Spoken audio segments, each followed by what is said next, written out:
नमस्कार मित्रों, Shekhar astrology channel पे आपका पुनः स्वागत और अभिनंदन है। आज हम चर्चा लेकर आए हैं एक अत्यंत महत्वपूर्ण विषय की। आज हम जानेंगे शुक्र का लाल किताब में क्या महत्व है, यानी लाल किताब के अनुसार शुक्र क्या फल देते हैं। शुक्र यदि जीवन में शुभ फल देते हैं तो क्या लाभ प्राप्त होता है। यदि शुक्र जीवन में अशुभ फल दे रहे हो तो कौन से उपाय करने चाहिए, यानी लाल किताब के अनुसार कौन से उपाय करने चाहिए जिससे शुक्र शुभ फल देने लग जाए। ज्योतिष शास्त्र में शुक्र को भौतिक सुख सुविधा के कारक ग्रह के रूप में देखा गया है। जीवन में जितने भी प्रकार के सांसारिक भौतिक सुख सुविधा के चीजें हैं उन पे सीधा अधिकार शुक्र का होता है। शुक्र को ज्योतिष शास्त्र में बहुत महत्व दिया गया है। लाल किताब में भी शुक्र को साक्षात लक्ष्मी का स्वरूप माना गया है, यानी शुक्र का सीधा संबंध लक्ष्मी से है। जीवन में प्राप्त होने वाले नकदी रुपया पैसा, धन संपदा या भूमि मकान आवास जो धन के कारक संपत्ति के कारक माने जाते हैं उनका सीधा संबंध शुक्र से होता है।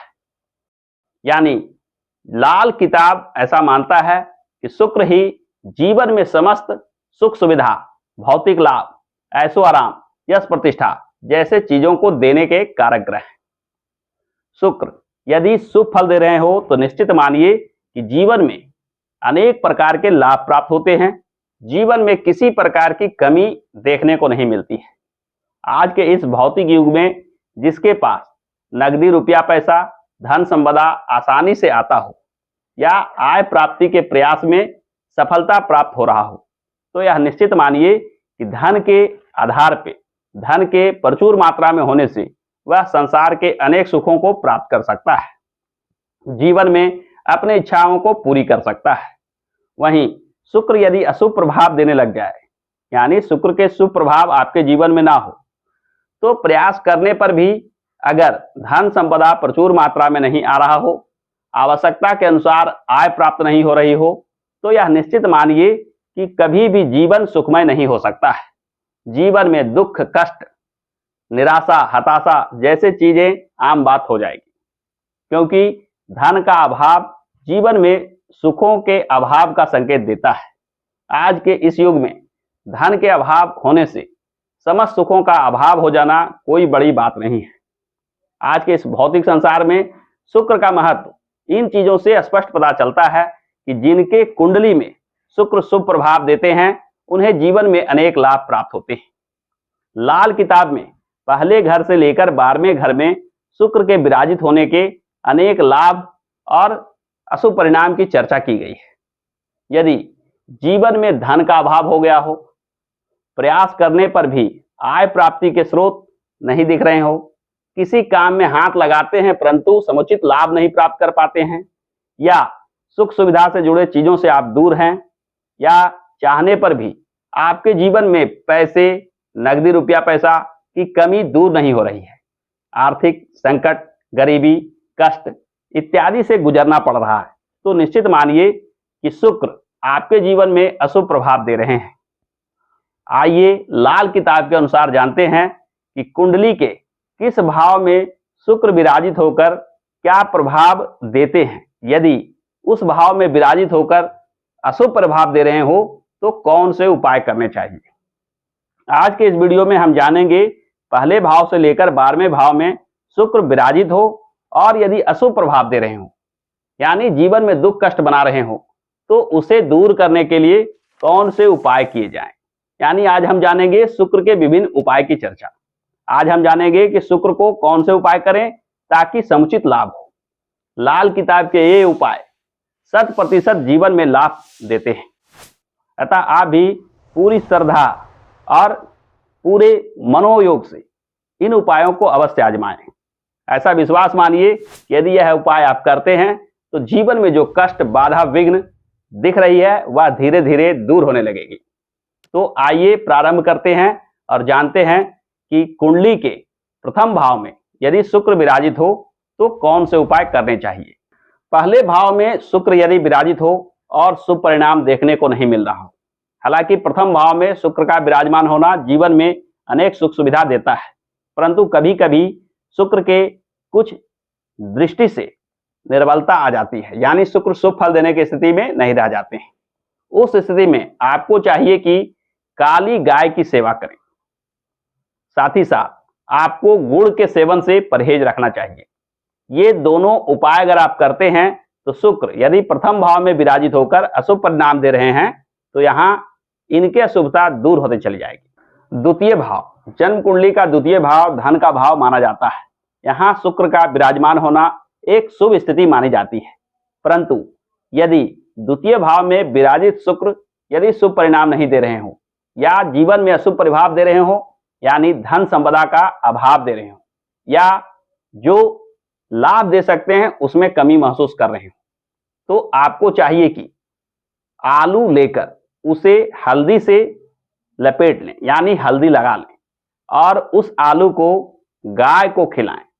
इस उपाय को करने से द्वितीय भाव में विराजित शुक्र के अशुभ फल दूर होते चले जाते हैं और द्वितीय भाव के जो भी शुभ फल शुक्र दे सकते हैं वह जीवन में प्राप्त होने लगते हैं, यानी जीवन में आर्थिक सुख, धन संपदा, रुपये पैसे का आगमन बढ़ने लगता है।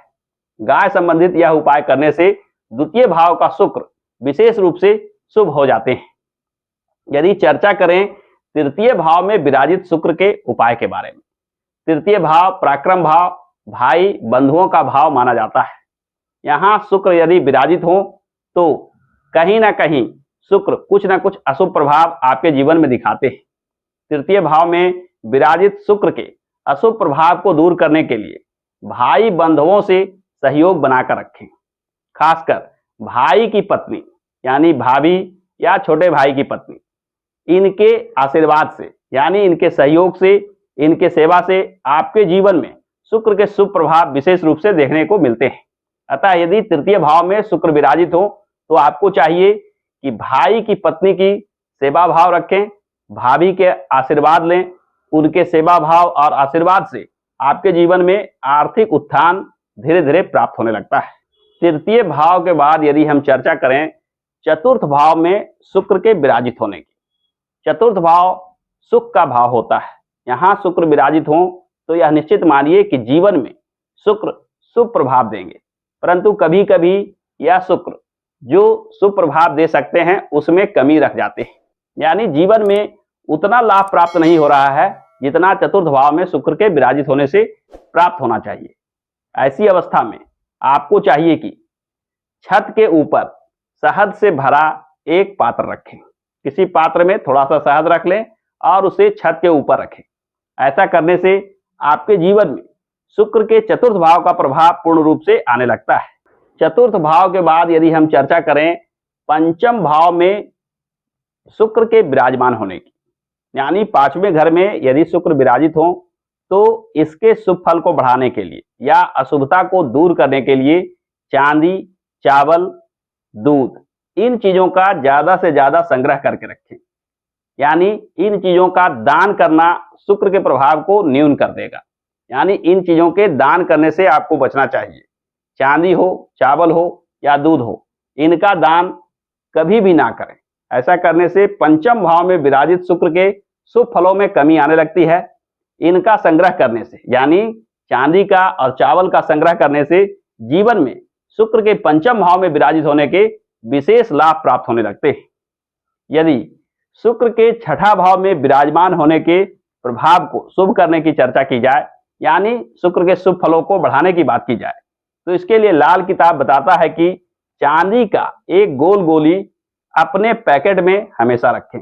ऐसा करने से भी शुक्र के शुभ प्रभाव बढ़ने लगते हैं। शुक्र छठा भाव में विराजित होकर अत्यंत अशुभ स्थिति में आ जाते हैं।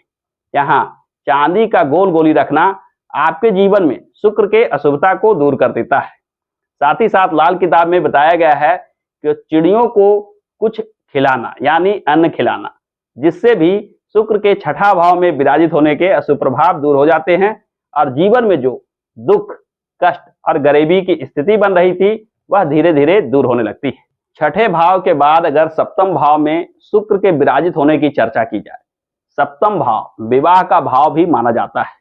ज्योतिष शास्त्र के अंतर्गत सप्तम भाव को विवाह का भाव, वैवाहिक सुख का भाव माना जाता है। अतः यहाँ शुक्र का विराजमान होना एक शुभ स्थिति मानी जाती है। लाल किताब भी मानता है कि 7वें भाव में स्थित शुक्र अत्यंत शुभ हो जाता है। इसे साक्षात लक्ष्मी का अवतार माना जाता है। जीवन में 7वें भाव में विराजित शुक्र अनेक प्रकार के लाभ देते हैं, परंतु जीवन में यदि ऐसा देखें कि 7वें भाव में शुक्र तो विराजमान है, परंतु यह शुभ फल नहीं दे रहा है, यानी जीवन में शुक्र के जितने भी शुभ फल हो सकते हैं उसमें कमी महसूस कर रहे हैं। तो आपको चाहिए कि शुक्र से जुड़े उपायों को करना चाहिए। लाल किताब बताता है कि गौ माता की सेवा, बहन या स्त्री जाति के कोई रिश्तेदार, बेटी, बहन, फुआ, मौसी इत्यादि की सेवा शुक्र के प्रभावों को बढ़ाता है। शुक्र के 7वें भाव में विराजित होने के बाद इन लोगों का सेवा भाव रखें, अपने आचरण को सीधा और सदाचार युक्त रखें, यानी अनैतिक आचरण से बचें, गलत व्यवहार से बचें, किसी से हाय श्राप इत्यादि से बचें, केवल सेवा भाव करके आशीर्वाद प्राप्त करें। ऐसा करने पर आप देखिएगा कि शुक्र जो 7वें भाव में विराजित होकर लक्ष्मी का अवतार माना जाता है, वह आपके जीवन को धन धान्य से भर देगा, आपके जीवन को खुशियों से भर देगा। जीवन में किसी चीज का कभी कोई अभाव देखने को नहीं मिलेगा। अतः 7वें भाव में शुक्र विराजित हो तो इन चीजों को अवश्य आजमाएं। शुक्र यदि 8वें भाव में आ गए, यानी जन्म कुंडली में शुक्र 8वें घर में अगर बैठ गए हैं, तो यह निश्चित मानिए कि यह शुक्र अब अशुभ प्रभाव देने की स्थिति में आ गए हैं। ऐसे स्थिति में आपको चाहिए कि बराबर मंदिर जाएं। मंदिर में जाकर देवी देवताओं के दर्शन करने से भी शुक्र के शुभ प्रभाव बढ़ते हैं।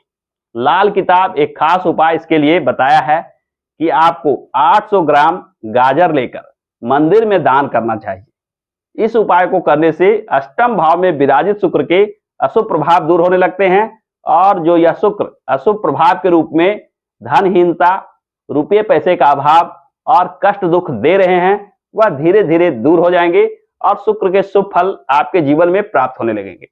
8वें भाव के बाद अगर हम चर्चा करें 9वें भाव में विराजित शुक्र के प्रभाव के, 9वें भाव में शुक्र का विराजित होना शुभ नहीं माना जाता है। हालांकि ज्योतिष शास्त्र के अंतर्गत 9वें भाव भाग्य का भाव होता है और भाग्य भाव में शुक्र का विराजमान होना एक शुभ स्थिति मानी जाएगी, परंतु लाल किताब 9वें भाव में विराजित शुक्र को शुभ प्रभाव के रूप में नहीं देखता है। लाल किताब कहता है कि यदि शुक्र 9वें भाव में विराजित हो जाएं तो यह अत्यंत अशुभ हो जाते हैं। इसके उपाय के लिए लाल किताब बताता है कि नीम के पेड़ में चांदी का चौकोर टुकड़ा बनवाकर दबाना चाहिए, यानी नीम का जो तना है उसमें दबाएं। ऐसा करने से 9वें भाव का शुक्र अब 9 गुना उत्तम प्रभाव देने की स्थिति में आ जाता है। यानी चांदी का यह उपाय अगर आप करते हैं तो 9वें भाव में विराजित शुक्र आपके जीवन में अनेक लाभ देने लगते हैं। 9वें भाव के बाद यदि चर्चा करें 10वें भाव में शुक्र के विराजित होने की, 10वें भाव में शुक्र का विराजित होना शुभ प्रभाव देने की स्थिति में होता है। यह धन संपदा को लेकर अत्यंत श्रेष्ठ स्थिति होता है, रोजी रोजगार कार्य को लेकर अत्यंत श्रेष्ठ स्थिति में होता है। परंतु 10वें भाव में विराजित शुक्र भी यदि अशुभ प्रभाव देने लगे तो शुक्र के प्रभाव को शुभ करने के लिए लाल किताब बताता है कि मंदिर में रुई का दान शुक्र के शुभ प्रभाव को बढ़ा देता है। बराबर मंदिर जाकर देवी देवताओं का दर्शन करना भी शुक्र के अशुभ प्रभाव को दूर कर देता है और शुभ प्रभाव को बढ़ा देता है। 10वें भाव के बाद यदि हम चर्चा करते हैं एकादश भाव में शुक्र के विराजमान होने की, तो एकादश भाव में शुक्र यदि विराजमान हो तो यह आय भाव शुक्र का एक शुभ स्थान माना जाता है। हालांकि लाल किताब ऐसा मानता है कि एकादश भाव में शुक्र का विराजमान होना शुक्र के फलों को न्यून कर देता है। इसके लिए आपको चाहिए कि दही और कपास, यानी रुई इत्यादि जो कपास से बनी हो या सूती कपड़े इत्यादि चीजों का मंदिर में दान करना। इस उपाय को करने से शुक्र के एकादश भाव में विराजित होने के जो भी अशुभ प्रभाव है उसे दूर कर देता है। यानी शुक्र के एकादश भाव में विराजमान होने पर जीवन में बाधा, विघ्न और कष्ट दिख रहा हो, आर्थिक अभाव दिख रहा हो, इसे दूर करना चाहते हैं तो शुक्र के यह लाल किताब में बताए उपाय को अवश्य करना चाहिए। अंत में द्वादश भाव में शुक्र के विराजमान होने को लाल किताब अच्छा नहीं मानता है। द्वादश भाव में शुक्र विराजमान हो तो शुक्र कहीं ना कहीं जीवन में बाधा, विघ्न और कष्ट विशेष रूप से देने लगता है। यहाँ लाल किताब कहता है कि जीवन में यदि बाधा, विघ्न और कष्ट बन रहा हो तो आपको जौ, चावल, चांदी इत्यादि चीजों का दान मंदिर में करना चाहिए। साथ ही साथ शुक्र के शुभ फल को बढ़ाने के लिए शुक्र से जुड़े चीजों का खाने में और लगाने में प्रयोग करना चाहिए, यानी सुगंधित चीजों का इस्तेमाल शरीर पर लगाने के लिए करें। साथ ही साथ सुगंधित चीजों को चबाने में प्रयोग करें, जैसे इलायची इत्यादि का सेवन आपके जीवन में शुक्र के शुभ फलों को बढ़ा देता है। तो इस प्रकार से हमने देखा कि पहले भाव से लेकर 12वें भाव तक शुक्र का विराजमान होना शुभ और अशुभ मिले जुले प्रभाव देता है। जीवन में शुक्र के शुभ प्रभाव से धन संपदा, भौतिक सुख, ऐशो आराम, यश प्रतिष्ठा जैसे चीज देखने को मिलते हैं। यदि जीवन में दुख, कष्ट, गरीबी, धन का अभाव जैसे परेशानी देखने को मिल रहे हैं तो यह निश्चित मानिए कि यह शुभ शुक्र का प्रभाव है। शुक्र कहाँ विराजमान है, किस स्थिति में है, परंतु यदि यह अशुभ फल दे रहे हो, यानी धन संपदा की कमी दिख रहा हो, तो शुक्र के ये उपाय जो पहले भाव से लेकर 12वें भाव के अंतर्गत लाल किताब के अनुसार बताए गए हैं, उन्हें अवश्य आजमाएं। ऐसा करने से आप देखिएगा कि जीवन में आ रही समस्याएं धीरे धीरे शांत होने लगेगी। तो आज के इस वीडियो में शुक्र के संबंध में इतना ही चर्चा। आगे आने वाले वीडियो में लेकर आऊंगा किसी अन्य ग्रह की चर्चा। आशा करता हूं कि आज का यह वीडियो आपको पसंद आया होगा। यदि यह वीडियो पसंद आया है तो आप हमारे इस वीडियो को लाइक कीजिए, दोस्तों के साथ शेयर अवश्य कीजिए। और हाँ, यदि मन में कोई प्रश्न हो तो आप हमसे कमेंट में अवश्य पूछिएगा। साथ ही साथ यदि आप इस चैनल में नए हैं या आप इस चैनल को पहली बार देख रहे हैं तो आप इस चैनल को सब्सक्राइब करके बेल आइकन को अवश्य क्लिक कर लीजिएगा, ताकि आगे आने वाले वीडियो के ज्ञानप्रद जानकारी आपसे छूट ना जाए। हमारे साथ अंत तक बने रहने के लिए बहुत बहुत धन्यवाद।